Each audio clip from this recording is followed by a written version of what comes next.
It is in our nature to seek answers. Whatever questions we ask ourselves, we firmly believe that there is a cause and effect to what we are observing. We live safely in the belief that even if we do not understand it, someone else does or eventually will. Our entire civilization is built upon ideas and answers from the past, and we continue to add to and discard from this library of knowledge with each generation of humanity. Science, in a way, is our attempt to defy our limited control over the world around us. Yet what we know of how the world works isn't always the truth. An atom is indivisible. Sweet smells can keep the plague away, and the shape of your skull can determine your intelligence and behavior. These ideas were once considered facts, yet have since been disproven. A consensus has been reached, and reality, or at least our perception of it, has altered in turn. Magic, according to Aleister Crowley, is the exertion of will upon reality to alter it. Another way to phrase it is the adage, mind over matter. Yet if this was the case, if the world would conform to our ideas of how it should be, why then is the world not flat, vaccines still effective, and humanity still existing despite countless prophecies of its destruction? Put these two ideas against each other and you may think that Crowley's statement is wrong, or at least limited to what changes the laws of physics allow us to do. To most people, this is exactly how the world works, but to a mage, the laws of physics are merely constraints imposed upon them by a world too scared to embrace its true nature. To be awakened is to understand that the world is how it is because of will, and will alone. The consensus is merely the unconsciously agreed upon reality that the sleeping masses have embraced, collectively imposing their will upon it. And beyond their field of vision and understanding, magic can roam free and wild. A mage has the ability to impose their will upon this reality, to mold it into an image they desire, yet every time they do so, they challenge the worldview of all those around them. They challenge the weave of cause and effect that humanity clings to. And if they are not careful, reality will adjust itself in the most straightforward way possible. To use an example, changing water into ice is not a complicated process. In terms of physics, it's merely an altered state of the movement of component particles, achieved through exposing the elements to a certain degree of temperature. Simply put, freeze water and you have ice. Yet unless the mage can disguise the way they do this transformation, it will defy logical sense and impose what is called paradox upon them.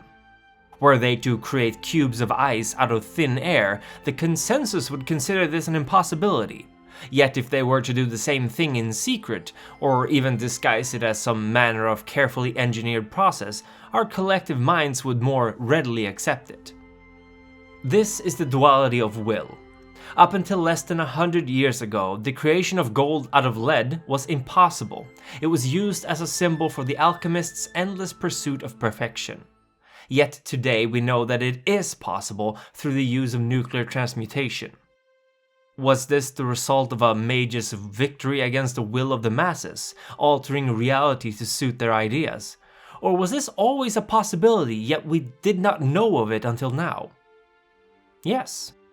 These are not mutually exclusive truths, because reality is what we make of it. Everything is possible, and what is has always been, and what was is no more.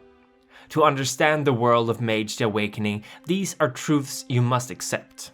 There are more truths, some of them in conflict with what you just learned, but at its foundation, Mage is a game about changing the world with the power of your will. Simply put, magic. Mages cannot agree on anything. This is another truth. The creation of our universe, the existence of gods and demons, even the source of will, all are hotly contested topics. A scientist would say that we don't know. A mage might say that it's all true and false. Well, a particularly neutral-minded mage would at least. Most would claim that their idea is the right one. Long before the civilizations we consider the first were established, Atlantis, Mu, and the like rose and fell, brought low by divine or human forces. Humanity was not always the masters of this world, and our history, the true history, is filled to the brim with tales of hubris, of ascension, and inevitably downfall. Yet all through this time, awakened mages would rule, imposing their will upon others, and the world itself. Magic was wild at the time, capable of amazing feats, and some believed that the stories of old gods are simply retellings of deeds done by these mages. Eventually, some of them would band together into fellowships, cabals of like-minded individuals who shared similar visions for how the world should be. Truth was in the hands of the winner, and countless battles were fought over these matters, either by word or by sword. Even groups whose ideas were superficially similar would still wage war upon one another for the minutiae, determined to dictate what was and wasn't real. Today, most of these cabals still exist in some form, the traditions and the Technocratic Union being some of them, with independent crafts existing outside of these two larger factions. The classical era, which spans from the earliest civilization we know of for certain, up until the fall of West Rome, is the time span during which these events took place, and was also the origin of both the term mage as well as the idea that reality is malleable. Indeed, this very concept was the foundation for many of the wars fought as ambitious mages were determined to impose their own worldview upon others. In a sense, this war still continues to this day, although far less overtly. At this time, concepts like faith, magic, and science began to diverge as well. Science, it would turn out, could be used by more than just a few awakened, and it quickly began to gain ground in popularity. Weapons, tools, and architecture, all results of humanity imposing its will upon the physical world, reshaping it for their own purposes. In a sense then, science is simply another form of magic, albeit sometimes wieldable even by those who have not been awakened. This way of thinking would eventually see the rise of the Order of Reason, who would later become the Technocratic Union. Eventually, the Order of Reason, which was officially founded in the 13th century, became so influential in shaping humanity's destiny that they began to affect reality to such a degree that magic, as it had been known, ceased functioning. Indeed, by influencing the belief of humanity so fundamentally, the Order essentially erased the possibility of magic from people's worldview. In a sense, they won the so-called Ascension War over reality. Yet, as we all know, reality is malleable, and it is the belief that it can still be changed that keep many mages fighting against the oppressive worldview of the Technocracy, hoping to instill a sense of wonder into a populace who would rather believe they are victims to causality than that they are agents of free will.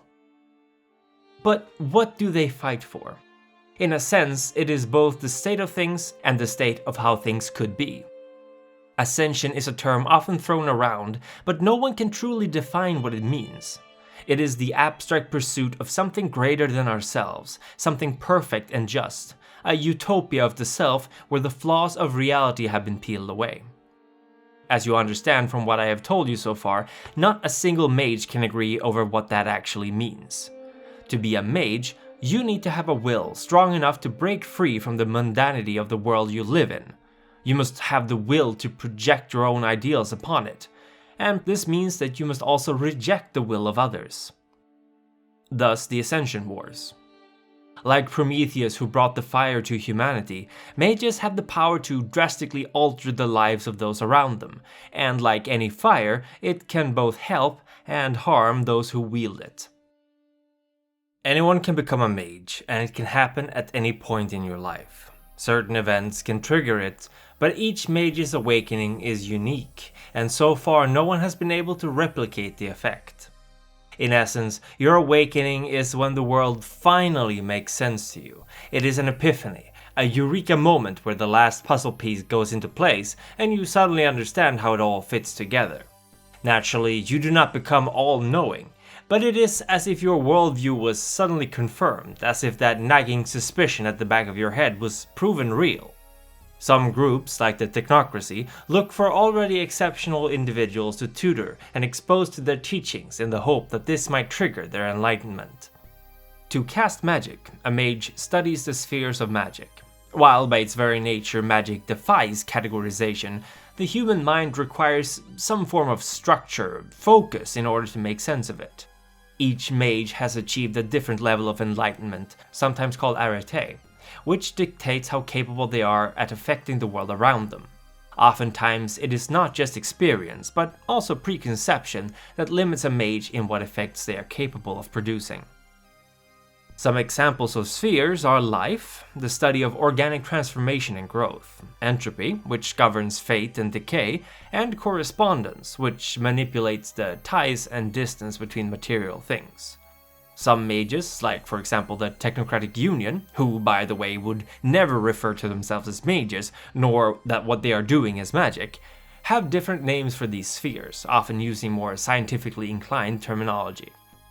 When a mage wants to apply their will upon reality, they must first determine what manner of change they want to invoke. It is often said that a mage trained as a chemist, physicist, or mathematician are lethal in the sense that their understanding of reality allows them to transmute and alter its building blocks in a way much more in tune with the consensus. There is some truth in this, as paradox, the effect of reality fighting back against your will, can be more compliant if you play by its rules more closely. This may seem counterproductive to the idea that will is everything, and if you feel that way, you are beginning to understand why the mages of the traditions are so violently opposed to the Technocratic Union. Yet there are more threats to mages than other mages. In the world of darkness, there are forces at work that will gladly exploit, mislead, or outright kill any wielder of magic they can find.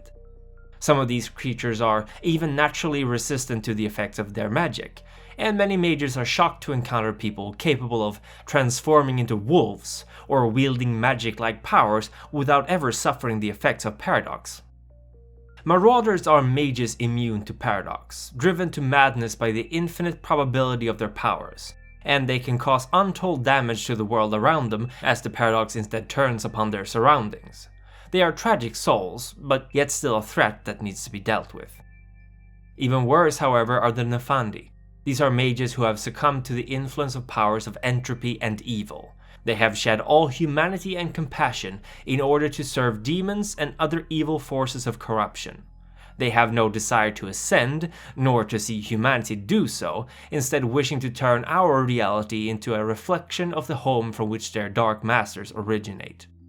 The Nephandi infiltrate many factions of mages from within, working tirelessly to bring about the bleakest possible reality, and when faced with one of them, most any mage will gladly ally with another to bring them down, differing worldviews be damned. Ultimately, despite their near infinite power, mages are defined by the paradox of their existence. For while the vampires wage their nightly wars of control and liberty, and werewolves rage against the corruption of the wyrm and their internal strife, a mage's greatest threat is that she is a candle in the dark. The stronger the flame, the faster she may burn out. Our work has pleased the antediluvian snow who has risen to oversee it. Long may he reign, this dark god. The Methuselah her satanic majesty Dani, reborn through fire and ice, is likewise worthy of our devotion. We are truly blessed to serve such an illustrious master. The council would also especially like to thank these Primogen for their contribution to its work. Maximilian S Hardcastle, 06, Stonewolf 18, Jokerman, Cal Constantine, and Bambi Parsons. Your wisdom, experience, and good judgment shall be the torchlight by which we conduct our affairs. Our elders Edward Reed, Dante the Canine, What's That Smells His Blood, Remy Van Roy, Gaslight 88, and Aubrey Ayers shall receive our gratitude for their support and wise counsel. And we would also wish to send our thanks to the Ancille Colin Gifford, Harry Wyckoff, Envihan, and Adam Daw for their support.